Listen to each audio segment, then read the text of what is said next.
Welcome back, everyone. I am Friar Tuck, and this is my epoch. Okay, so I was in an alley having a smoke break after a meeting that I had with an individual that was talking to me. He wanted me to join his MLM, and I turned him down for it. But the product that he's offering, I think, is a good product, and I'll bring you more about that here in the future. But right now, what I want to talk about is a conversation I had in the alley with a couple of gentlemen. They had been homeless, or they were newly homeless, and they came up and they asked me a simple question, which kind of baffled me that one homeless person would ask another homeless person this. But I think it was a great question, which is how do I be homeless? Because they weren't saying it to fuck with me. They were saying it because I told them I've been doing this for so many years, and I've been traveling and all this other stuff, and they're like, this is all you do is weed? And I'm like, yeah, I don't do anything else. And so they asked me, like, well, how do you do homelessness? How do you do this? And keep who you are, because they're miserable because the kid for the first time was trying crack, and I don't understand it. I that's what I talked to him about it. So I'm gonna give you the same response, or similar response that I gave them. Look, when you're out here, there's going to be some crappy days. There are going to be days in which you might want to smoke yourself under the bridge instead of off the bridge, and in some ways that's a wise choice. But you're just going to have some really crappy days where you reach into your rope and you don't know what to do. The thing is, with something like weed, you don't have that addiction factor. 1, 2, when you're done, when you come off that bender, when you finally just just had a moment and just had your freak out and smoked yourself under the bridge, what are the consequences that you have to pay afterwards? With the white dope that all these people do, this is what gets them in trouble, is that by doing the white dope and then having that binge moment, because everybody's going to have it, when they come down from it, they're just going to want more and more and more.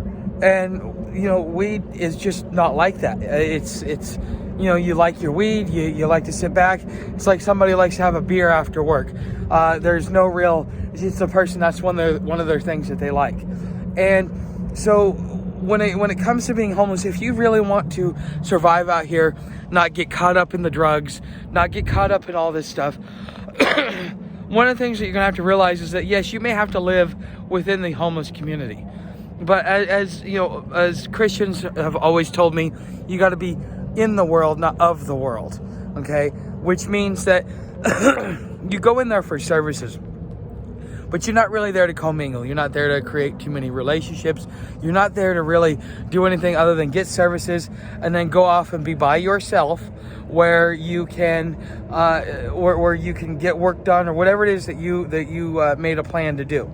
Okay, you could go off and be by yourself, but you don't really want to commingle with the homeless community too much, especially with that segment of the homeless community. Now, there are those out here that I do associate with, but they don't do the hard stuff, or they don't do anything at all, except for maybe have a toke every once in a while, but they're not really into anything like that. And there are very few of these people, but these are the people that I associate with.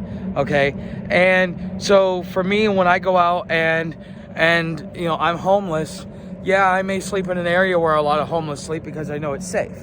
But once I wake up and I go to breakfast, then I'm at the library, I'm working on a YouTube channel, I'm working on other avenues that I have that I make money, I'm working on projects that I want to get started.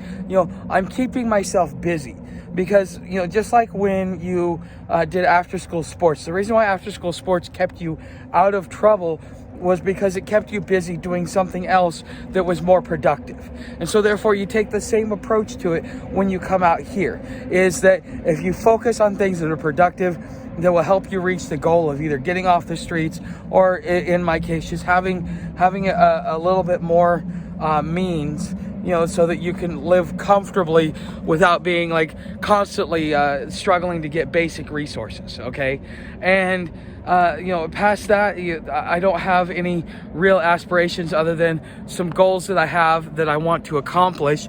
But again, they're not money motivated. It's not like I'm gonna get rich or anything else like that, or it's not even like I intend to get rich. Okay, so these are some things that you need to think out. Okay, now that I'm homeless, or if I want to know how to be able to be a successful homeless person and get on and off the streets and still keep who I am, a lot of what you're gonna have to realize is that the outside becomes your house, but you still got to get up in the morning and you still got to go to work. Your work may not be paying you right off the bat if you're searching for a job, but that's what you're doing, is you're searching for work. You're positioning yourself to get in a better spot. And if you're looking for work, there are programs out there that will help you if you want a W-2 job.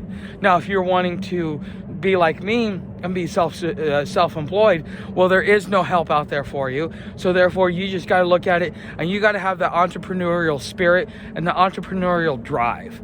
Okay, and that's really what it takes out here to really succeed, or even just to keep your dignity, is that you can't let yourself get caught in the boredom. You cannot let yourself get caught in the endless repetition of certain things, or like when people retire, they never drank until after they got off work. Now all of a sudden they're retired, they got more free time on their hand. Now it's don't have a beer before noon. And like my grandparents did, it became don't have a beer before 9 a.m. And so, that was their thing, because, well, I'm retired, I don't have to work, I got plenty of money, I got all this stuff coming in, so I don't need that. Well, out here, it's something very similar. You're bored, you got to wait for this, wait for that. Things are kind of moving slow. Even out here, even when I get really busy, there are still times when like everything stops and I'm sitting there going, what do? I have all this free time on my hands and I don't know what to do with myself because I've been busy. And so what do? You sit back and you relax for a minute and you consume. And the thing is, what it is that you consume is going to dictate how your money works, because those that have like the white dope habits, they're looking at $100 to $500 to $1,000 a day to keep their habit going, and these people know how to make it. Trust me when I say they know how to make that money. And it's not panhandling, because panhandling doesn't make a lot of money. It makes a lot of money for the drunk so that they can keep their beer. It makes a lot of money for people who, like me, who just need some basics, nothing real extravagant. That's what panhandling works for. Panhandling, if you have a high-end drug habit, there's a lot more lucrative things that you can do than panhandling. Trust me. And so, if you want to be out here and keep who you are as a human being and not really become one of the walking dead, this is what I recommend. Just keep yourself busy. Don't keep doing. Don't allow yourself to remain idle too long. The things in which you consume, realize that out here you can overconsume those things. And if you do that, it's going to lead down the road where you may look like a zombie, or you just may become completely derelict. And either of those are not good outcomes. If you want to be able to, be like me in a lot of ways, because compared to the average homeless person, not only do I have my wits, but I still have my dignity and my soul. And, compared to most people that you see out here. So that already puts me a step ahead of the game, because quite frankly out here, that's the one thing that you got to protect. That's the one thing you gotta save and protect, is that honor, that integrity. Protect your soul, the core content of who you are. That is probably the most important thing, and this is how you do it. Keep yourself busy. You go within the community, but you don't really fully associate within the community. You have a plan, you have goals, you keep working towards them, and you do what you got to do. But realize that if you're just kind of doing it to do it and you have no plan, well, eventually you'll end up like one of those people, because they didn't have a plan. They kept going, well, I'm going to do this, with no real direction in play.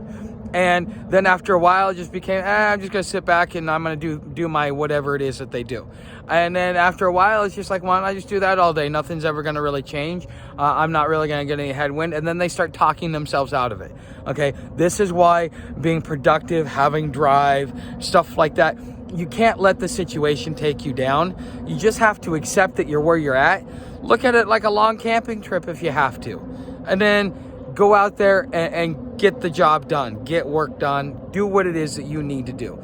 That's really how you keep yourself like I've managed to turn out.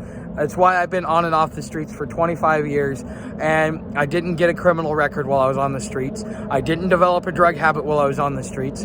I made plenty of money and had plenty of success while I was out on the streets, and it actually brought me to a point where I was able to start my own business. And if it wasn't for all this crazy crap around the pandemic, my business would still be here, okay? And I wouldn't be having this conversation with you.